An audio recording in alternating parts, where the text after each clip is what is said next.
Tai sveiki visi, servise 007 sveikinuosi iš Landerenzo dujinės įrangos montavimo dirbtuvių. Šį kartą turim tokį ne visai gal baigtą projektą, kaip kad matot, biškį dar bumperių trūksta klientui, bet iš esmės tai yra Toyota Tundra automobilis, 2018 metų pikapas, 5,7 V8 variklis, iForce variantas, 284 kW galios, pakankamai vyriška galia, pakankamai neblogai važiuojantis automobilis.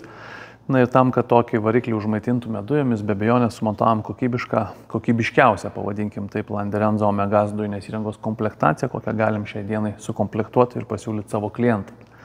Labai trumpai pabandysiu parodyti ir paaiškinti, ką ir kur ir kaip čia sudėjom, ar ne. Tai greta manęs yra du dujinės fazės filtrai, yra atnaujinti su surinkimu, tam, kad patogu būtų keisti, patogu prieiti.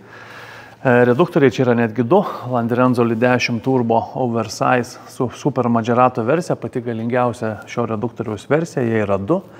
Jeigu tikėt gamintojo nurodymais, tai reduktorius skirtas 200 kW, be problemų 230 ir netgi 250 užmaitintų jisai pats vienas, bet automobilio masė 8 cilindrai kW, kiekis be abejonės reikalauja dviejų reduktorių ir su vienu čia jokios svarstymo ir jokios neteorinės variacijos, kad jis normaliai važiuos, tikrai nėra.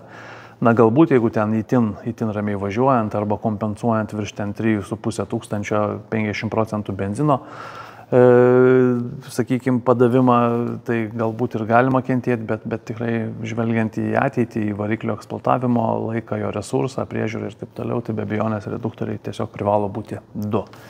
Skystos fazės filtras, padidinto pralaidumo praeinamumas, OMB BFC, tam, kad būtų patogu prieiti, išvalyti vožtuvą, pakeisti skystos fazės filtrą ir paduoti dujas į mūsų abu, reiškia, reduktorius. Dujų magistralė nuo baliono iki čia ir nuo BFC vožtuvo iki reduktorių yra sumontuota pati našiausia. Balionė multivožtuvas taipogi yra ekstra tipo, išportintas tam, kad užtektų tos skystos fazės pilnai visam srautui, visame sūkių ir apkrovos diapazonuose. Dujiniai purkštukai po 4 kiekvienoje variklio pusėje. Pats valdymo blokas štai šitoje pusėje, kaip minėjau, Landerenzo Omegas. Greta yra pliusinės klėmos prie akumuliatoriaus padėtas saugiklis. Instruktažo metu klientui viskas bus be abejonės pirštukų subaksnuota ir parodyta ir paaiškinta. Na, kalbant apie patį montavimą, tai reikia be abejonės paminėti, kad visi Landerenzo dujinės įrangos montavimo darbai yra atliekami pagal aukščiausius kokybės standartus. Tai iš tikrųjų panaudojam kokybiškiausias priemonės ir medžiagas, kokias šiai dienai gali rinka pasiūlyti. Tai pradedant visais komponentais, baigiant žarnom, spiruokliniam sąvaržom, specialiom apsauginiam gofrom, gamykliniais laikikliais. Dujinės įrangos laidynas vėlgi adaptuojamas konkrečiai šiam variklio skyriui, vadinasi, ilgius padarome ir pritaikome tokius, kokių mums reikia. Jokių čia priviniotų apendicitų, žmūtų, prikaišiotų niekur nepamatysit. Kiekvienas kontaktas yra solituotas, apsaugotas termokembrikais su klijais. Na, o pačios tos gofros, į kuriuos mes laidus suviniojam, yra dar papildomai izoliuotos. Iš tikrųjų, identiškai atrodo ir gamykliškai sudėti laidai variklio skyriuje. Skirtumas gal tik tai, kad tos gofros yra izoliuotos pilka izoliacija, na, o pas mus jinai yra juoda. Tai tik tai tokie skirtumai. Tai va, tai tiek apie patį variklio skyrių.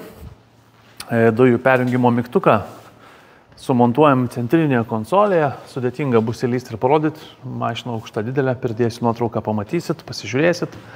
Pildymas prie benzino užpildymo vietos, gražiai slepiasi po dangteliu, atsidarom, iš karto jungiam dujinį pistoletą ir pilamės dujas. Pakankamai tvirtai, pakankamai patogiai. Kuzave baliono nemontuojam, nors be abejonės toks variantas įmanomas, yra ne vienas mūsų darytas, 200, 220, 260 netgi litrų. Tai kažkas ieško kažkokių super sprendimų, įmanoma čia tą balioną sudėti, įmanoma netgi ir čia balioną ir yra pačioj padėti.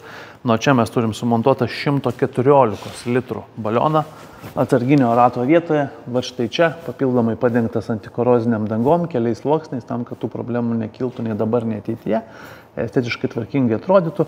Be abejonės pritūpus tas balionas truputėlį matosi, nuo to nepabėgsim, bet pats balionas toli gražu nėra žemiausia vieta, visas galinis tiltas yra žemesnis dar, sakykime, už patį balioną.